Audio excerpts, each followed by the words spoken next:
Good day mga kanegosyo, ako nga pala si Jepoy, isang negosyante, isa rin akong DJ. At bukod sa pagninegosyo, gusto ko rin matuto tayo about women nature mga kanegosyo. Dahil naniniwala ako, isa sa magpapabagsak sa na binibuild nating empire, business, goals, ambition sa buhay ay maling pagpili ng babaeng magiging kapartner natin. At isa sa mga iwasan nyo mga kanegosyo, kapag yung babae bisexual. Bakit? Ang babaeng bisexual mga kanegosyo, dominante yan. So nawawala siya sa feminine nature niya.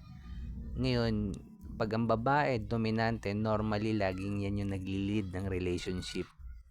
Kumbaga leader type bitch. So ang mangyayari, nawawala ka, ikaw yung nagsasubmit, siya yung nagiging dominante.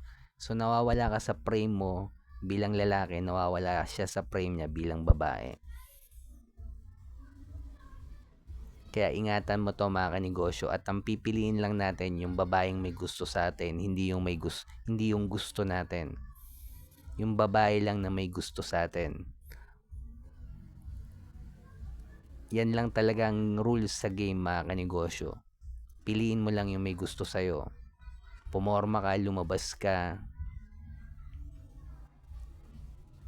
at ang pipiliin mo lang yung may gusto sa'yo.